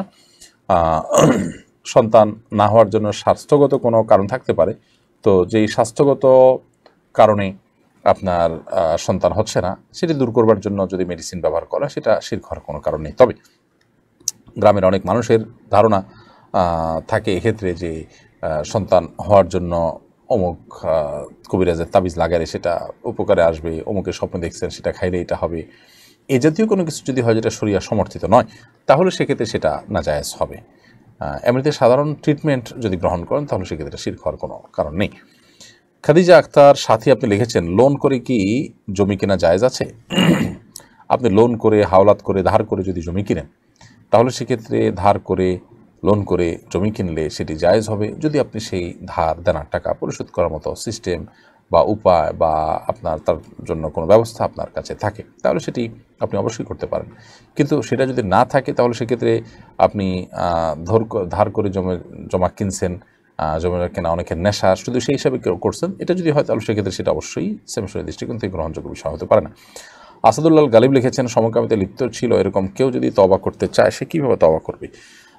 শুধুমাত্র তার নিজের কৃতকর্মের জন্য আল্লাহ তাআলার কাছে লজ্জিত হবে, অনুতপ্ত হবে, তার যে অবস্থান ছিল এটা ভুল ছিল, এর জন্য সে আল্লাহ তাআলার কাছে ক্ষমা প্রার্থনা করবে এবং ছোট থাকবে আল্লাহ সুবহানাহু ওয়া তাআলার কাছে, এবং ভবিষ্যতে এই ধরনের কর্মকাণ্ড যেন তার দ্বারা না হয় সেই বিষয়ে খুব সতর্ক থাকবে, সাবধান থাকবে, সর্বোচ্চ চেষ্টা করবে ইনশাআল্লাহ বিইذনিল্লাহ। এর মধ্য দিয়ে সে তার এই তওবার কাজটি করলো এবং ইনশাআল্লাহ বিইذনিল্লাহ আল্লাহ তাআলা তাকে এর মাধ্যমে মাফ করবেন। মোহাম্মদ জিসান আপনি লিখেছেন, আমি গেমের আইডি বিক্রি করে ব্যক্তিগত কাজে খরচ করতে চাচ্ছি, আইডি বিক্রির টাকা কি ব্যক্তিগত কাজে খরচ করা জায়েজ হবে? আপনি গেমের আইডি যেটা আপনি ক্রিয়েট করেছেন, এটা আপনি বিক্রি করবেন, তার মানে এটা যাকে দিবেন তিনিও একই কাজ করবেন। এটা হলো অনেকটা আপনার খারাপ জিনিস যেটা আপনি নিজে ব্যবহার করতে, সেটা আরেকজনকে বিক্রি করে তার কাছে ব্যবহার করতে দেওয়ার মতো। তো আপনার জন্য কর্তব্য হবে, সবচেয়ে উত্তম হবে এই আইডিকে ডিসেবল করা, এবং এর কারণে আপনি ক্ষতিগ্রস্ত হবেন সন্দেহ নাই, কিন্তু আপনি নিজে বাঁচতে গিয়ে আরেকজনকে ক্ষতির মুখোমুখি ফেলেছেন, ব্যাপারটা সেরকম হলো না। তো এই জন্য এ ধরনের ক্ষেত্রে তাকওয়ার দাবি হবে যে কিছু টাকার লোভ সামলানো, এবং আল্লাহ তাআলা তার জন্য অবশ্যই আজর এবং বিনিময় দান করবেন। তানজুই আইডি থেকে আপনি লিখেছেন, আমার বয়স 18 বছর, আমি এই জেনার যুগে নিজেকে পবিত্র রাখার জন্য হালাল সম্পর্ক চাই, কিন্তু আমার বাবা মা এটা মানেন না, আমি এখন কি করব? দেখুন, বাবা মা সন্তানের মানে সচ্চরিত্রবান থাকার ব্যাপারটাকে অনেক সময় গুরুত্বপূর্ণ মনে করেন না। এই সমস্ত ক্ষেত্রে প্রথমত বাবা মার অবাধ্য হয়ে বিয়েতে চলে যেতে হবে, ব্যাপারটা সেরকম নয়। প্রথমত চেষ্টা থাকবে যে আমি যাতে করে কোনো প্রকার হারাম এর মধ্যে লিপ্ত না হই, সেজন্য হারাম থেকে দূরে সরতে হবে, এবং হারাম থেকে দূরে সরার জন্য যা যা দরকার সেটা করতে হবে। অনেকে এই সমস্ত ক্ষেত্রে বাবা মার অনুমতি ছাড়াও বিবাহের বিষয়টিকে মাথায় আনেন। তাদের কাছে আমাদের বিনয়ের সাথে বক্তব্য হলো যে আপনি বাবা মার অনুমতি ছাড়া বিয়ে করতে পারেন, বিয়ে করবেন কি করবেন না, বিয়ে করতে পারবেন কি পারবেন না, সে আলোচনার চাইতে বড় আলোচনা হলো আপনি গুনাহের পরিবেশ থেকে কেন সরে আসছেন না। আপনি গুনাহের পরিবেশ থেকে যদি সরে আসেন, তাহলে সেক্ষেত্রে আপনি বেঁচে যেতে পারেন। আপনি যেই পরিবেশে যাওয়ার কারণে নিজেকে রক্ষা করতে পারছেন না, সেই পরিবেশ থেকে সরে আসেন, সে সম্পর্ক ছিন্ন করে ফেলেন। এরপরে যদি আপনি বাঁচতে না পারেন, তাহলে সেক্ষেত্রে আপনি এবার পরামর্শ নিতে পারেন যে বাবা মার অনুমতি ছাড়া আপনি বিয়েতে যাবেন কিনা। তো এক্ষেত্রে আমাদের পরামর্শ হবে যে বাবা মাকে কনভিন্স করা, অন্যান্য ওলামাদের মাধ্যমে, বিচক্ষণ মুরব্বীদের মাধ্যমে, বিভিন্ন ব্যক্তিদের মাধ্যমে তাদেরকে বোঝানোর চেষ্টা করতে হবে। এরপরে যদি না হয়, নিজে স্পষ্ট গুনাহে লিপ্ত হয়ে যাওয়ার আশঙ্কা তৈরি হয়, এমন কোনো জায়গা থাকে না এখানে গুনাহ থেকে বাঁচার কোনো উপায় না থাকে, তাহলে সেক্ষেত্রে আপনার কোনো বিচক্ষণ বিদগ্ধ আলেমের সাথে পরামর্শ করে আপনি পরবর্তী করণীয় ঠিক করবেন ইনশাআল্লাহ তাআলা। শারমিন খন্দকার লিখেছেন, আমার বিয়ের সময় আমার বাবা স্বর্ণের পরিবর্তে আমাকে 3 লাখ টাকা দিয়েছেন, আমি এই টাকা ব্যাংকে রেখেছি, আমার কি এই টাকার উপর যাকাত দিতে হবে? আপনার বিয়ের সময় আপনার বাবা স্বর্ণের পরিবর্তে আপনাকে যে টাকা দিয়েছেন, সে টাকা আপনাকে দিয়েছেন, আপনি এটার মালিক। অতএব ব্যাংকে যদি পড়ে আছে, এটার প্রতি বছরই একবার করে আপনাকে যাকাত দিয়ে যেতে হবে। এটা যদি আপনি ব্যবসায় ইনভেস্ট করেন, তাহলে তার লভ্যাংশ আপনার জন্য হালাল হবে, এবং সেখান থেকে আপনি জাকাত দিতে পারেন, আর যদি পড়ে থাকে তারপরে এটা জাকাত আপনাকে দিয়ে যেতে হবে। মিজানুর রহমান সাজিব আপনি লিখেছেন, জানাজার নামাজের সময় জুতা পায়ে থাকলে কি নামাজ হবে? জি, নামাজ হবে, যদি তলায় নাপাক না থাকে কোনো অসুবিধা, নামাজ হয়ে যাবে। ইসরা জাহান লিখেছেন, মোবাইলে নামাজের ওয়াক্ত শুরুর যে সময় দেয়া থাকে তার আগেই যদি মাগরিবের আজান দেওয়া হয় তাহলে কি ওই আজান শুনে ইফতার করা যাবে, নাকি মোবাইলের ওয়াক্ত হওয়া পর্যন্ত অপেক্ষা করতে হবে? দেখুন, সূর্য অস্ত গেলে মাগরিবের ওয়াক্ত শুরু হবে। সূর্য অস্ত গেছে কিনা সেটি আপনি নিশ্চিত হবেন। সেটা মোবাইলের টাইমের সাথে সামঞ্জস্য হতে পারে, নাও হতে পারে। মোবাইলের টাইম এদিক সেদিক থাকতে পারে, ঘড়িতে টাইম এদিক সেদিক থাকতে পারে। এজন্য সূর্য ডুবলো কিনা সেটি আপনি নিশ্চিত হবেন। যদি টাইম হয়ে যায় নিশ্চিত, আপনি জানেন এদিকে আজান দিতে দেরি হয় কিংবা মোবাইলে আজান দিতে দেরি হয়, তো সেটাতে কিছু যায় আসে না। সূর্য ডুবেছে এটি নিশ্চিত হলে মাগরিব রক্ত হয়ে গেল এবং ইফতারের সময় হয়ে গেল। আরিফুল ইসলাম আপনি লিখেছেন, আমি একজন ড্রাইভার, আমার মাঝে মাঝে নামাজ কসর হয়ে যায়, বিশেষ করে রাত্রে। নামাজ আমি রাস্তায় পড়তে পারি না, আমাকে বাড়িতে এসে পড়তে হয়। বাড়িতে কি আমার কসরই পড়তে হবে নাকি পুরো নামাজ পড়ব? সফরে থাকা নামাজ এটা যদি কাজা হয়ে যায় কোনো কারণে, তাহলে সেক্ষেত্রে সফরে যেহেতু কসর প্রযোজ্য, অতএব বাড়িতে আসার পর আপনি কসরই পড়বেন, পুরো নামাজ পড়বেন না। ঠিক একইভাবে বাড়িতে থাকা অবস্থায় যদি কোনো নামাজ কাজা হয়, তাহলে সেটা যেহেতু পরিপূর্ণভাবে পড়া আপনার উপর আবশ্যক, কসর প্রযোজ্য নয়, এই জন্য সফরে গিয়ে আপনি যদি সেটা কাজা করেন তাহলে পুরোই কাজা করবেন, যেহেতু আপনি যেটি কাজা করছেন সেটি সফরের নামাজ নয়, বরং বাড়িতে থাকা নামাজ। মোহাম্মদ আলী হোসেন লিখেছেন, আমার ভাই কারেন্টে শক খেয়ে ইন্তেকাল করেছেন। দাফনের পর কিছু কুচক্রী কবর থেকে লাশ চুরি করতে এসেছিল, তারপর লাশ হেফাজত করার জন্য লোহার জাল দেওয়া হয়, এটা কি ঠিক হয়েছে? হ্যাঁ, অবশ্যই, কেন ঠিক হবে না? লাশ হেফাজত করার জন্য যদি লোহার জাল দেওয়ার প্রয়োজন হয় সেটা অবশ্যই দিবেন, এবং সেটা দেওয়াটা কোনো গুনাহের কাজ হবে না, কারণ এটি লাশ হেফাজত করার জন্য আপনি দিয়েছেন। হুমায়রা হিমু লিখেছেন, শ্বশুর শাশুড়িকে বাবা মা বলে ডাকলে কি কোনো গুনাহ হবে? এই বিষয়ে ইসলামের দৃষ্টিভঙ্গি কি? বাবা মা বললে কোনো গুনাহ হবে না। তাদেরকে বাবা বলা হয় সম্মানার্থে, বাবা মার মতো সেই হিসাবে। প্রকৃত অর্থে বাবা বা মা, সেই অর্থে কেউ শ্বশুর শাশুড়িকে বাবা মা ডাকেন না, বিধায় ওই অর্থে মামা ডাকলে কোনো অসুবিধা হবে না। মোহাম্মদ ইবনে সিনা আপনি লিখেছেন, কিভাবে লেখাপড়ার পাশাপাশি নিজের ইবাদত ঠিক রাখবো? লেখাপড়ার পাশাপাশি ইবাদত ঠিক রাখবার জন্য আপনাকে অবশ্যই একটা ভালো পরিবেশে থাকতে হবে, যেখানে ইবাদতের পরিবেশ আছে, যেখানে মানুষ ইবাদতবন্দি করে, এরকম পরিবেশে থাকতে হবে, এবং দিনী চেতনা আছে সেই মানুষগুলোর সাথে সম্পর্ক রাখতে হবে, নিজের মধ্যেও দিনী চেতনা থাকতে হবে ইনশাআল্লাহ বিদিনিল্লাহ। তাহলে আপনি লেখাপড়ার পাশাপাশি ইবাদত ঠিক রাখতে পারবেন এবং সেটা আপনার জন্য সহজ হবে। সাকিব আহমদ লিখেছেন, আমাদের গ্রামে বৃষ্টি হলে রাস্তার অবস্থা খুবই খারাপ হয়ে যায়, এর ফলে ফজরের নামাজের সময় আমি মসজিদে যেতে পারি না, ঘরেই নামাজ আদায় করি, এ কারণে আমার কি গুনাহ হবে? বৃষ্টির কারণে রাস্তার অবস্থা খারাপ যদি হয়ে যায় এবং যাওয়ার মতো পরিবেশ না থাকে, তাহলে আপনি বসার নামাজ পড়তে পারেন, কিন্তু সেক্ষেত্রে আপনি চেষ্টা করবেন বাসায় জামাতের সাথে নামাজ আদায় করার, কারণ সলাতুল জামাতে তাফদুল সলাতুল ফজর বিসাবিনা দরাজা, জামাতে নামাজ একাকী নামাজ যাতে 27 গুণ অধিকতর সওয়াবের, বিধায় সেই চেষ্টা আপনি অব্যাহত রাখবেন। আব্দুল জব্বার লিখেছেন, মসজিদের ইমাম হওয়ার জন্য কি কি যোগ্যতা থাকা জরুরি? মসজিদের ইমাম হওয়ার জন্য একজন মানুষকে তার মধ্যে সূরা কারাতগুলো যেমন বিশুদ্ধ হওয়া জরুরি, নামাজের ইলম তার থাকা জরুরি, কিছু নামাজ ভঙ্গ হয়, নষ্ট হয়, নামাজের ফরজ কি, ওয়াজিব কি, এই বিষয়গুলো ইলম থাকা জরুরি। বাস এগুলো যদি থাকে তাহলে তিনি মসজিদে ইমামতি করতে পারেন। তবে সাধারণত মুসল্লি যারা আছেন তাদের মধ্যে সবচেয়ে জানা মানুষটা কোরআন হাদিস সম্পর্কে সবচেয়ে বেশি ধারণা রাখেন, ইলম বেশি রাখেন, সবচেয়ে ভালো কিরাত পড়তে পারেন, সেই মানুষটাকে ইমাম সাহেব নিযুক্ত করাটা কর্তৃপক্ষের জন্য কর্তব্য। অর্থাৎ যারা আছেন তাদের মধ্যে থেকে ভালো এবং বেশি জানাওয়ালা মানুষটাকে ইমাম সাহেব নিয়োগ দিতে হবে। কে এম তানভীর আপনি লিখেছেন, হারাম রিলেশন থাকলে নামাজ কবুল হবে কিনা? হারাম রিলেশন যদি থাকে তাহলে সেক্ষেত্রে তার ইবাদত বন্দেগীর স্বাদ তিনি যেমন পাবেন না, ঠিক তেমনিভাবে অনেক ইবাদত থেকে তিনি বঞ্চিত হয়ে যাবেন এবং তিনি দুর্ভাগা হতভাগাদের কাতারে সামিল হয়ে যাবেন। কিন্তু এর মানে এই না যে হারাম রিলেশন থাকার কারণে তার নামাজ হবে না। নামাজ আক্ষরিক অর্থে তো হয়ে যাবে, কিন্তু এই নামাজেরও যে প্রাণ সেটা অনেকটাই থাকবে না, যেহেতু তিনি একটা বড় ধরনের গুনাহে লিপ্ত। তবে অবশ্যই সেই নামাজটার যে দায়িত্ব, ফরজ, ওয়াক্তের ফরজ আদায় হওয়া, সেটা আদায় হয়ে যাবে ইনশাআল্লাহ। তার এমডি আবু নাইম লিখেছেন, আমি যে মসজিদে নামাজ পড়ি সেই মসজিদে ইমামের কোরআন তেলাওয়াত সহি নয়, তার পিছনে নামাজ পড়তে আমার মন চায় না, এই অবস্থা আমি একা একা বাড়িতে নামাজ আদায় করতে পারবো কি না? আপনি যে মসজিদে নামাজ পড়েন সেই মসজিদে ইমাম সাহেবের কোরআন যদি বিশুদ্ধ না হয়, তার পিছনে আপনার নামাজ পড়তে মন যদি না চায়, বিশেষ করে বিশুদ্ধ না সেই জন্য, তাহলে আপনি ভিন্ন কোনো মসজিদে যাবেন, একাকী নামাজ পড়বেন না, আশপাশে অন্য কোনো মসজিদে যাবেন, প্রয়োজন জামাতের ব্যবস্থা করবেন, ওই ইমামকে সংশোধন বা তার পরিবর্তনের উদ্যোগ নেবেন, কিন্তু একাকী নামাজ পড়বেন এ অজুহাতে দীর্ঘ সময় পর্যন্ত, সেটা হতে পারে না। হ্যাঁ, যদি এমন হয় তেলাওয়াতের ভিতরে বড় ধরনের ত্রুটি আছে যেটার কারণে নামাজ একেবারেই অশুদ্ধ হবে, তাহলে সেক্ষেত্রে তার পেছনে নামাজ পড়বেনই না, অন্য জায়গায় নামাজ পড়বেন, সেটা পড়তে না পারলে কখনো একাকী পড়লেন, সেটা ভিন্ন বিষয়। কিন্তু নিয়মিত আপনি একাকী নামাজ পড়বেন এ অজুহাতে এটা সুযোগ নেই, আপনাকে যে কোনোভাবে জামাতে শামিল হতে হবে। আব্দুল্লাহ ইবনে হোসেন লিখেছেন, আমি জাপানে থাকি, গান বাদ্য ও অনর্থক কথা থেকে বাঁচতে রাস্তায় চলার আপনার পুরো প্রশ্নটি আসেনি সম্ভবত। শামসুন নাহার জুমার আপনি লিখেছেন, স্কুল পড়া শিক্ষার্থীদের স্কুল ও প্রাইভেট শেষ করে বাসায় ফিরতে ফিরতে 6টা বেজে যায়, প্রতিদিন আসরের নামাজ আদায় করতে দেরি হয়ে যায়, এমত অবস্থায় প্রতিদিন এমন হতে থাকলে করণীয় কি? বোন শামসুন নাহার, এরকম যদি হয় তাহলে আপনি যেখান থেকে রওনা দিচ্ছেন সেখানে আসর পড়ে রওনা দেওয়ার চেষ্টা করবেন, কিংবা প্রতিমধ্যে কোনো জায়গায় নেমে সেখানে আসর পড়ে আবার অন্য কোনো গাড়ি ধরা যায় কি না, বিকল্প কোনো বাহনের সুযোগ নেওয়া যায় কি না, সেরকম কোনো পদ্ধতি আবিষ্কার করার চেষ্টা করবেন। কয়েকজন মিলে প্ল্যান করে যদি এরকম পদ্ধতি আবিষ্কার করেন তাহলে সেক্ষেত্রে দেখা যায় যে সেটা খুব বেশি কঠিন কাজ হয় না। ধরা যাক আপনি বাসে যান, কিন্তু 4-5 জন মিলে যদি যান, সেক্ষেত্রে যদি 4-5 জন বা 7 জন মানুষ আপনি জোগাড় করেন, তাহলে সেক্ষেত্রে ছোটো কোনো মানে রুট অনুযায়ী ছোটো কোনো গাড়ি হোক, সিএনজি বা অন্য কিছু আপনি ব্যবস্থা করলেন। তাতে কয়েকজন মিলে যখন একসাথে করবেন, সিএনজি হলে সেখানে 3-4 জন হলে একটা সিএনজি আপনি ঠিক করতে পারেন, বা অন্য টেম্পো জাতীয় কোনো গাড়ি যদি হয় 6-7 জন হলে সেটা ঠিক করতে পারেন। অর্থাৎ যে কোনোভাবে জামাত যাতে ওয়াক্তমতো হয় সেটা আদায় করার চেষ্টা করতে হবে।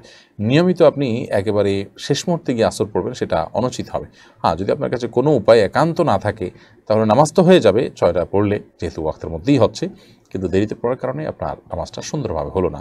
এটাকে সুন্দরভাবে করার জন্য যথাযুক্ত প্রচেষ্টা আপনার অব্যাহত থাকতে হবে। ইনশাআল্লাহ আল্লাহ তাআলা কোনো একটা রাস্তা বের করে দিবেন। এরপর ঝর্ণা বেগম লিখেছেন, আমার ছেলেটার জন্য একটু দোয়া করবেন, সে যেন নামাজি হয়। আল্লাহ রাব্বুল আলামিন বোন ঝর্ণা বেগম আপনার ছেলেকে নামাজি বানিয়ে দেন, আমরা দোয়া করছি। আমাদের সমাজের দর্শকরাও দোয়া করি আমাদের বোন ঝর্ণা বেগমের ছেলেকে এবং আরও যে সমস্ত মায়েরা তাদের সন্তানদের নামাজ নিয়ে, তাদের দিনদার নিয়ে পেরেশানিতে আছেন, আল্লাহ সুবহানাহু ওয়া তাআলা তাদের পেরেশানি দূর করে দেন এবং সন্তানদের দিনদার নামাজি বানিয়ে দেন। উম্মে হানি আয়েশা আপনি লিখেছেন, দেবরের সাথে পর্দার পরে স্বামী সহ অন্যদের সহযোগিতা না পেলে করণীয় কি? অন্যদের যদি সহায়তা না পান তাহলে সেক্ষেত্রে তাদেরকে বোঝাতে হবে, অন্যদেরকে দিয়ে বোঝাতে হবে, ওলামায়ে কেরামদেরকে দিয়ে বোঝাতে হবে, কাউন্সেলিং করতে হবে, আল্লাহ তাআলার কাছে দোয়া করতে হবে তাদের জন্য। এবং স্বামীর কাছে স্ত্রীর আর্গুমেন্টের অনেকগুলো জায়গা থাকে, সে আর্গুমেন্ট পেশ করতে হবে এবং সেই আপনার কি বলে এটাকে, স্বামী স্ত্রী সুলভ যে আবদার আছে, স্বামী স্ত্রী সুলভ যে পরস্পরের প্রতি যে আপনার দাবি করার জায়গা আছে, সেই জায়গাগুলো ব্যবহার করতে হবে এবং তাকে যেভাবে কনভিন্স করার জন্য চেষ্টা করতে হবে। এবং নিজের এটা একটা আত্মসম্মানের ব্যাপার একজন নারীর, যে তিনি তার দেবরের সাথে অবশ্যই পর্দা করবেন, দেবরকে কোনো অবস্থাতে তার সৌন্দর্য অবলোকন করতে দিবেন না। কোনো স্বামী যদি না বুঝেন সেটা তো কপাল পড়া স্বামী, এতে কোনো সন্দেহ নেই, কারণ তিনি নিজের স্ত্রীর সম্ভ্রম এবং ইজ্জত রক্ষার গুরুত্ব তিনি বুঝতে পারছেন না। আল্লাহ তাআলা এ ধরনের স্বামীদেরকে হেদায়েত দান করুন। সেলিনা আহমেদ লিখেছেন, আমার মা ওমরা করতে চান, বাংলাদেশ থেকে ওনার সাথে যাওয়ার মতো কেউ নেই, কিন্তু মক্কা যাওয়ার পর আমার আম্মার বোনের ছেলে আছে, তিনি আম্মাকে ওমরা করতে সাহায্য করবেন, তার একাকী ওমরা যাওয়া জায়েজ হবে কিনা? জি না, এভাবে ওমরা যাওয়া জায়েজ হবে না, কারণ তার এই সফরটাতে তিনি মাহরাম ছাড়া সফর করছেন, এটা তার জন্য গুনাহের কথা। সেখানে সন্তান থাকুক বা বোনের ছেলে থাকুক, তার সাথে ওমরা করলে ওইটুকু তার জন্য হালাল হবে, কিন্তু বিমানের এই সফরের টাইমটা তো তার জন্য জায়েজ হবে না, গুনাহ হবে। তো এটুকু সময় তো তিনি গুনাহগার থাকছেন, সেজন্য এরকম করা জায়েজ হবে না, বরং এখান থেকে কোনো মাহরাম নিয়ে তারপর তিনি ওমরা করতে হবে। তানভীর চৌধুরী লিখেছেন, মসজিদের মূল জামাত শেষ হয়ে গিয়েছে, এখন আমরা কিছু লোক যদি নিজেরা জামাত করতে চাই তাহলে একামত দিতে হবে কিনা? জি হ্যাঁ, দ্বিতীয় জামাত করবেন আপনি যখন, একামত দিয়ে তারপর আপনি জামাত করবেন। আনোয়ার হোসেন শেখ আপনি লিখেছেন, আবাসিক শিক্ষকদের জন্য বোর্ডিংয়ের জিনিসপত্র ব্যবহার করার কি কোনো সুযোগ আছে?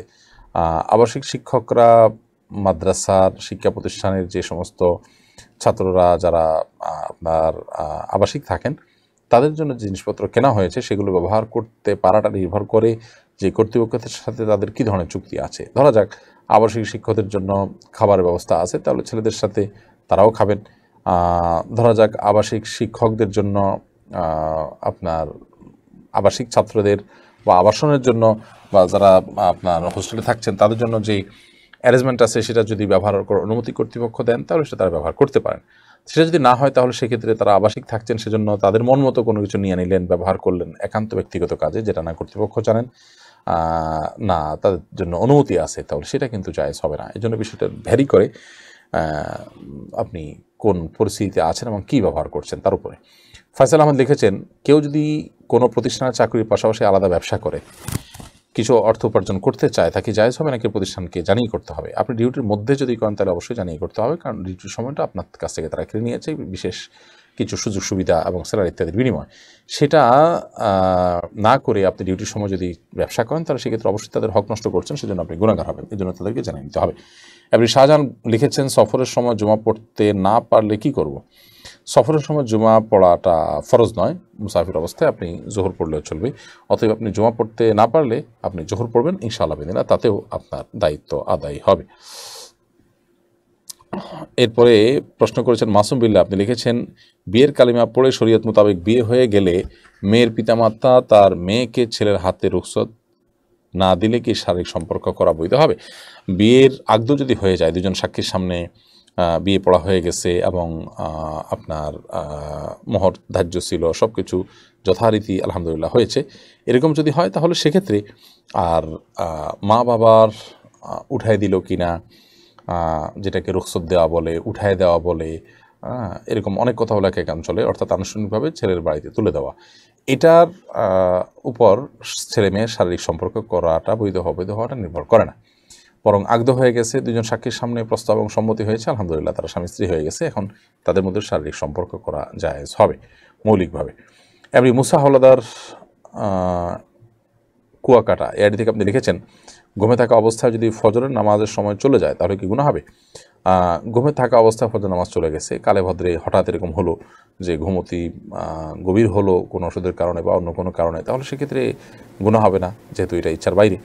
কিন্তু প্রায় এরকম হয় এবং ইচ্ছাকৃত তিনি এরকম করেন, মোবাইল অ্যালার্ম দেন না, পরে উঠে নামাজ পড়েন 7টা-8টার দিকে বা আরও পরে, তো এরকম যদি হয় তাহলে সেক্ষেত্রে সেটা অবশ্যই গুনাহগার হতে হবে, গুনাহের কারণ হবে। কারণ ইন্না সলাতা কানাত আল মুমিনা কিতাব মাওকুতা, নিশ্চয়ই বান্দার জন্য নির্দিষ্ট সময়ে নামাজ পড়াটাকে তার জন্য ফরজ করা হয়েছে, অবধারিত করা হয়েছে। নির্দিষ্ট সময়ের মধ্যেই নামাজ তাকে পড়তে হবে। ঘুম থেকে ওঠার পর সময় চলে গেছে তারপর নামাজ পড়লে সেটি অবশ্যই জায়েজ হবে না, গুনাহ হবে এবং ফরজ তরক হবে। বোন সময় আপনি লিখেছেন, বাচ্চার বয়স 4 মাস, আশুর উপলক্ষে আজকে রোজা ছিলাম, কিন্তু বাচ্চার সমস্যা হয়েছে, এখন আগামীকালকে রোজা রাখতেই হবে? না, আজকে যদি রোজা রাখতে বাচ্চার কষ্ট হয়, আপনার 4 মাসের বয়সের বাচ্চা আছে, আশুর অবস্থার আজকে আশুর কেন্দ্রিক আপনার আজকে রোজা রেখেছেন, বাচ্চার কষ্ট হয়েছে অনেক বেশি, তাহলে আপনি আগামীকাল রোজা রাখবেন না। আপনাকে আগামীকাল রোজা রাখা আপনার জন্য জরুরি না। আশুর রোজা একটা রাখলে যে বাকি সবগুলো রাখতে হবে বা পরেরটাও আরেকটা রাখতেই হবে এমন কোনো বাধ্যবাধকতা নেই। আপনি চেষ্টা করেছেন, আল্লাহ সুবহানাহু ওয়া তাআলা আপনাকে এর জন্য ইনশাআল্লাহ আজর দিবেন। এরপরে তামান্না জাহান তানি আপনি লিখেছেন, জুমার দিনে মহিলাদের কি কোনো আমল আছে? জুমার দিনে মহিলাদের জন্য আমল আছে, সূরা কাহফ পুরুষরা পড়বেন, মহিলারা পড়বেন, দুরূদ শরীফ পুরুষরা পড়বেন, মহিলারা পড়বেন। জুমা কেন্দ্রিক জুমাদের দোয়া কবুল হয়, পুরুষের জন্য কবুল হয়, মহিলার জন্য কবুল হয়, সব আমলগুলোই মহিলাদের জন্য পুরুষের জন্য প্রায় সমান। জুমার নামাজ পড়তে যাওয়া, জুমার নামাজে আগে আগে যাওয়া এবং আরও বিশেষ কিছু আমল আছে যেগুলো পুরুষের জন্য খাস, যারা জুমা নামাজ যাচ্ছেন তাদের সাথে খাস। তো সেগুলোর জন্য একজন নারী তিনি পুরুষকে উদ্বুদ্ধ করে, তাকে উৎসাহ দিয়ে, প্রেরণা দিয়ে, সহযোগিতা করে পাঠিয়ে তারা একই সওয়াবের ভাগীদার হতে পারেন। বাকি এর বাইরে আলাদা করে মহিলাদের জন্য জুমার দিন এমন কোনো আমল নেই যেটা পুরুষের জন্য প্রযোজ্য না, শুধু মহিলার জন্য প্রযোজ্য। ঈদের যেমন কারণে নামাজ বাদ যায়, এক্ষেত্রে শিথিলতা আছে কিনা? ঈদের নামাজ যদি যেমন কারণে আপনার পড়তে অসুবিধা হয় তাহলে সেক্ষেত্রে এক জায়গায় পড়তে অসুবিধা হলে অন্য জায়গায় পড়বেন, কিন্তু কোনো কারণে যদি আপনি পড়তে না পারলেন, মিস হয়ে গেল, তাহলে আপনি 4টার নামাজ পড়ে নেন ওই দিনের, এবং ওজোরের কারণে যেহেতু মিস হয়েছে এর জন্য আলাদা কোনো কাজা আপনার নেই। আমিনুল ইসলাম লিখেছেন, আজানের আগে ফরজ সালাত আদায় করে ফেললে সেই সালাত আদায় হবে কিনা? আজানের আগে করেছেন না পরে করেছেন এটা দেখার বিষয় না, বিষয় হলো ওয়াক্ত হয়েছে কিনা। ওয়াক্ত হয়েছে বাট আজানের দেরি হয়েছে, এই অবস্থায় নামাজ পড়লেও কিন্তু নামাজ আদায় হয়ে যাবে। শিহাবুদ্দিন লিখেছেন, মদের বোতল বাসায় পানি পানের কাজে ব্যবহার করা যাবে কিনা? যদি বাসায় এটা দিয়ে পানি পান করলে বারবার এটার প্রতি দেখতে দেখতে এটার প্রতি আসক্তি তৈরি হয় বা আগ্রহ তৈরি হয়, তাহলে সেটার সমস্যা। সাধারণত যারা আলহামদুলিল্লাহ হারাম থেকে বেঁচে থাকেন তাদের এরকম অবস্থা তৈরি হয় না। অতএব এমত অবস্থায় ওটাকে ধুয়ে পরিষ্কার করে পানি রাখলে, পানির পাত্র বা অন্য কোনো তরল পদার্থ ইত্যাদি বা যেটাই হোক রেখে ব্যবহার করে সেটা নাজায়েজ বা গুনাহের কাজ নয়। যদি এটা রাখলে আপনার কোনো অসুবিধা না হয়, বিশেষভাবে আমলের ক্ষতি না হয়, তাহলে সেক্ষেত্রে এটাতে এককালে মদ ছিল এই জন্য আর কিছু রাখা যাবে না, ব্যাপারটা কিন্তু সেরকম না। এমনি জুবাইর লিখেছেন, কেউ জিনা করলে তওবা করলো কেউ জেনা করলো আবার তবা করলো, কিন্তু পরবর্তীতে আবার জেনা লিপ্ত হলো, তারপর যদি তবা করে ফিরে আসে তাহলে সে কি মাপ পাবে কিনা। দেখুন আল্লাহ সুবহানাহু ওয়া তাআলা আহকামুল হাকিমিন, তিনি ক্ষমাশীল, বান্দার সকল গুনাহ সকল অপরাধ তিনি মাফ করেন। অতএব বান্দা আল্লাহ রাব্বুল আলামিনের কাছে মাপ চাইবেন কায়মন বাক্যে, আল্লাহ সুবহানাহু ওয়া তাআলা সেই গুনাহ মাফ করবেন, এবং আল্লাহ যে মাফ করবেন সেই আশা, সেই সুধারণা আল্লাহ তাআলার প্রতি বান্দা করবেন। আপনি জেনা করে তবা করেছেন বা যে কোনো গুনাহ করে আপনি তবা করেছেন, এর মানে এই না যে আপনার এই গুনাহটা তবা করার পর আবার করার কারণে আর আপনার তবা করার সুযোগ থাকবে না, ব্যাপারটা এরকম না।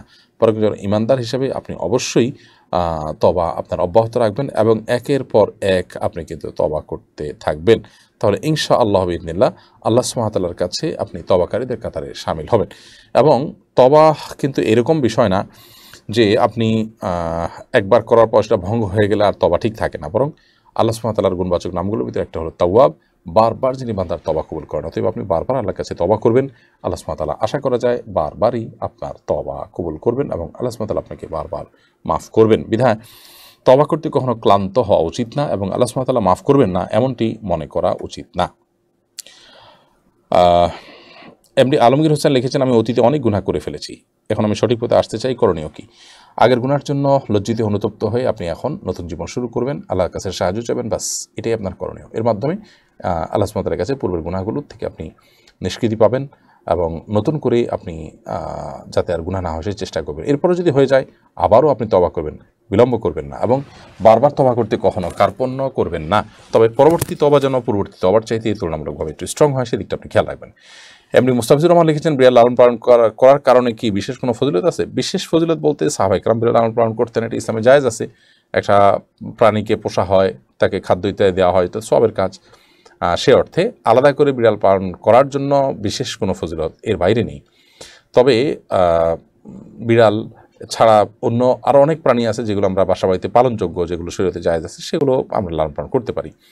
আর কুকুর যদি আমরা বাসা বাড়িতে রেখে নিজেদের মধ্যে শয়ন কক্ষে যাতে রেখে অমুসলিমরা যেরকম করে সেরকম যদি করি তাহলে সেটা গুনাহের কারণ হবে এবং সেই গুনাহটি নানা কারণে, কুকুরের উপর ভর করার সময় শয়তান থাকে, শয়তান কুকুরের আকৃতি ধারণ করে, এরকম অনেকগুলো হাদিস আছে।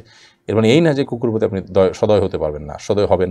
কুকুর প্রতি সদয় হয়ে একজন নারী জান্নাতে গিয়েছেন, সে হাদিসও কিন্তু আছে। অতএব আপনি তাকে বাসা বাইরে রেখে খাবার দাবার দেন বা চিকিৎসা দেন, অন্য কিছু দেন, সেটা জায়েজ আছে, কিন্তু বাসার কক্ষের ভেতরে তাকে নিয়ে অবস্থান করলে সেখানে রহমতের ফেরেশতা আসে না। দাদি নিয়ানি আড়ি থেকে আপনি লিখেছেন, যদি কেউ অজস্র সময় থাকতেও সুন্নাত নফল বাদ দেয় তাহলে কি গুনাহ হবে? হবে না। গুনাহ মানে ক্ষতি। ফরজ সুন্নাত নফল যদি আপনি বাদ দেন তাহলে ক্ষতি তো অবশ্যই হবে। নামাজটার মধ্যে এক ধরনের অপূর্ণতা থাকলো, এক ধরনের ত্রুটি তৈরি হলো, এটা তো করা উচিত না কোনো অবস্থাতেই। অতএব বান্দা অবশ্যই আল্লাহ রাব্বুল আলামিনের কাছে আপনার কায়মন বাক্যে তিনি ফরজ সালাতের পাশাপাশি নফল সালাতগুলো, সুন্নাত সালাতগুলো আদায় করার চেষ্টা করবেন। তবে নফল সালাত যদি বাদ দেন তাহলে তার জন্য তার গুনাহ হবে না, অর্থাৎ এই অর্থে গুনাহ হবে না যে আল্লাহর কাছে কোনো জবাবদিহিতা নেই। আর ফরজ নামাজের পাশাপাশি সুন্নাত মুআক্কাদাগুলো, এগুলো তার পড়া উচিত। নবী সাল্লাল্লাহু আলাইহি ওয়াসাল্লাম একান্ত কারণ ছাড়া সেগুলো ছাড়েন না, অতএব আমাদেরও ছাড়া উচিত না সময় থাকতে। হ্যাঁ, কোনো কারণে ব্যস্ততার কারণে মাঝে মধ্যে বাদ গেল, সেটা ভিন্ন বিষয়। নাহিয়ান কবির পুলক এড়ি থেকে লিখেছেন, ফরজ বা সুন্নাত নামাজের সিজদায় সুবহান রাব্বিয়াল আলা ছাড়া অন্য কোনো দোয়া করা যাবে কিনা? সুবহান রাব্বিয়াল আলা ছাড়াও সুবহানাজিল মুলকি ওয়াল মালাকুতে ওয়াল জিবরিয়াই ওয়াল কিবরিয়া ওয়াল জাবারুত, তারপর সুবহান কুদ্দুস রব্বুল মালাইকাতি ওয়ার রূহ, এই জাতীয় বেশ কয়েকটি তাসবিহ নবী সাল্লাল্লাহু আলাইহি ওয়াসাল্লাম বর্ণিত আছে। সুবহান রাব্বিয়াল আলা ছাড়াও সেগুলো পড়া যেতে পারে। এর বাইরে সিজদা বান্দা আল্লাহর খুব নিকটে থাকে, খুব কাছাকাছি থাকে, সেই হিসাবে আল্লাহ সুবহানাহু ওয়া তাআলার কাছে যেন বেশি দোয়া করে নবী সাল্লাল্লাহু আলাইহি ওয়াসাল্লাম নির্দেশ করেছেন। তিনি বলেছেন, আকরাবু মা ইয়াকুনুল আবদু মির রাব্বিহি ওয়া সাজিদ ফাকসিরু ফীহি মিনাদ দুআ, বান্দা আল্লাহ সবচেয়ে নিকটে থাকে যখন আল্লাহ সিজদা থাকে, অতএব তোমরা সেখানে আল্লাহর কাছে বেশি বেশি করে দোয়া করো। অতএব সিজদা আমরা বেশি বেশি আল্লাহর কাছে দোয়া করার চেষ্টা করব, বিশেষ করে নফল নামাজ সময়ে। আল্লাহ সুবহানাহু ওয়া তাআলা আমাদের সবাইকে আমল করার তৌফিক দান করুন। প্রিয় দর্শক, দেখতে দেখতে 1 ঘন্টার বেশি সময় পেরিয়ে গেছে এবং অনেকগুলো প্রশ্ন উত্তর আমরা দিয়েছি। নাসাবতু ফামিন আল্লাহ, যদি কোনো সঠিক কিছু বলে থাকি আল্লাহর তরফ থেকে, ওয়াইনাস আখতাতু, যদি ভুল কিছু বলে থাকি ফামিন্নি ওয়া মিনাশ শাইতান, তাহলে সেটি আমার এবং শয়তানের তরফ থেকে। আল্লাহ তাআলা আমাদের সকলকে সমস্ত ভালো কথাগুলো অনুযায়ী আমল করার তৌফিক দান করুন। আজ এই পর্যন্তই। আল্লাহ সুবহানাহু ওয়া তাআলা যদি বাঁচিয়ে রাখেন, সুস্থ রাখেন, নিরাপদে রাখেন, ইনশাআল্লাহ বিইذনিল্লাহ আগামী সপ্তাহে ঠিক একই সময় আবার দেখা হবে, কথা হবে। সে পর্যন্ত আল্লাহ সুবহানাহু ওয়া তাআলা সবাইকে ভালো রাখুন।